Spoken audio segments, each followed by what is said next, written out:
Hello my friends, Dave Schramm here of SchrammGuitars.com, and today we're going to learn how to build this Marshall Brune inspired brace gluing jig.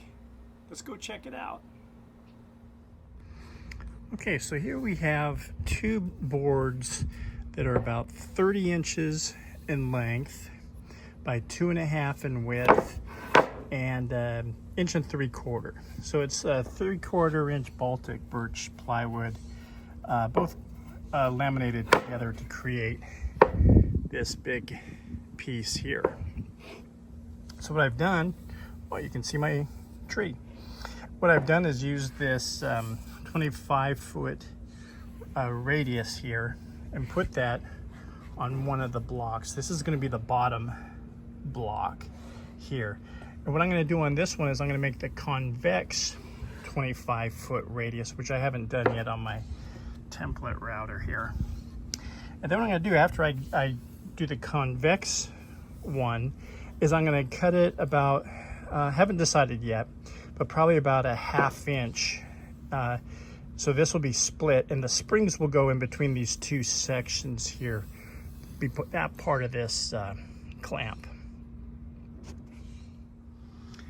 All right, so what I've done now, I've done the convex part on the router table, and I've cut about, I haven't measured that, but this part is probably about like maybe 5/8 of an inch thick, and I've marked where I'm going to put where I want my springs. They're equidistant here. These are the springs that I'm using. They're about 7/8 of an inch diameter and about, I think that's about 3.5 inches in length. I'll put the link in the description below. So there'll be one at each point here.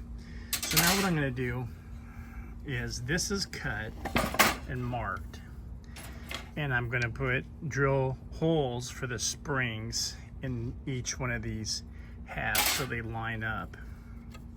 Okay, so that's my next step there.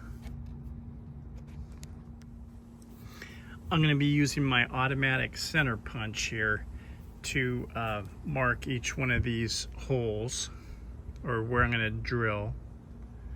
So I put the center punch where I want it, and it marks the area where the drill bit will go.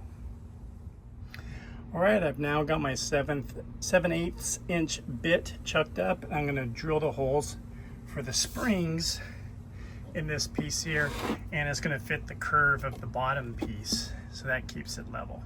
So it's going to be about 1/4 inch depth. Okay, now for the next piece.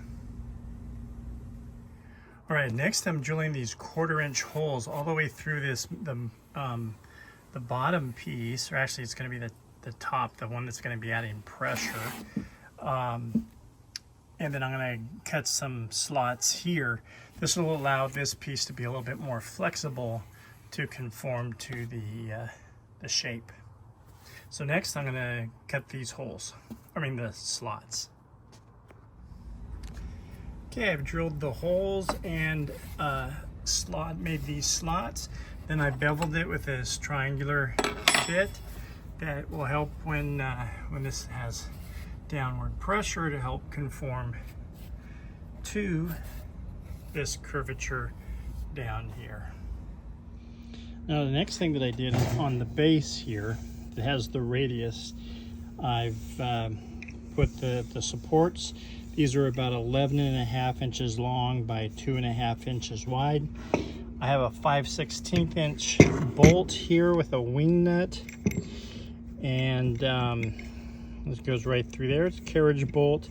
This does not tighten up to squeeze this together. In fact, you want this kind of loose so that the clamp will slide up and down.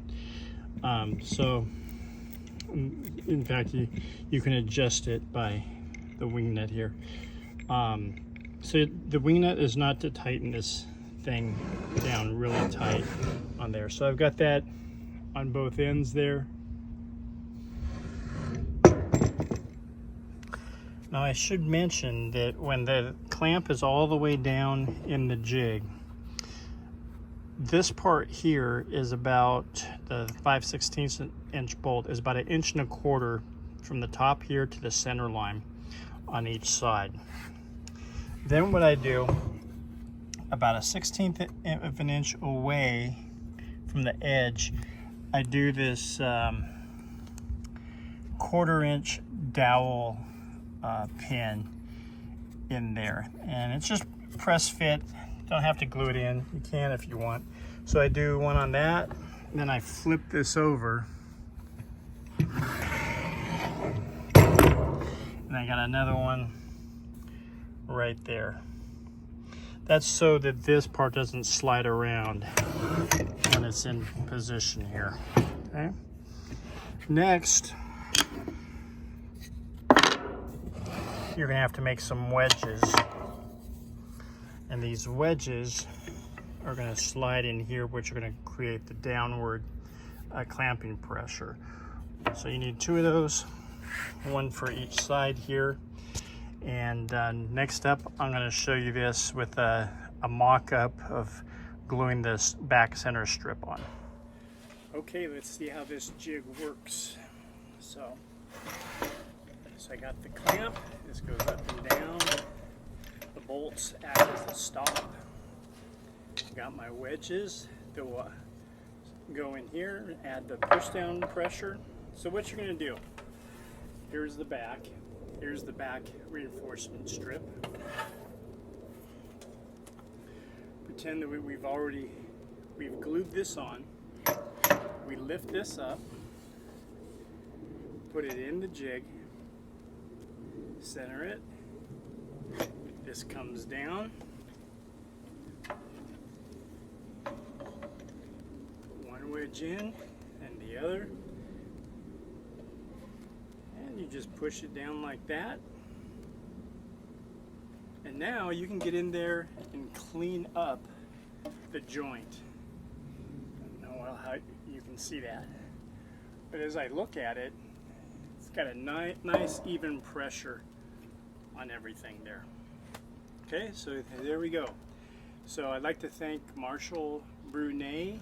A while back he had mentioned a little bit about this jig, but I saw it on his channel. I thought, man, that is a cool jig. I gotta make one. So thank you, Marshall Brune, for your jig, your inspiration. All right, this is Dave Schramm, schrammguitars.com. If you're new here, remember to like, share, and subscribe. And if there's some videos you'd like to see on guitar building or about my guitars, just put it down in the comments section below.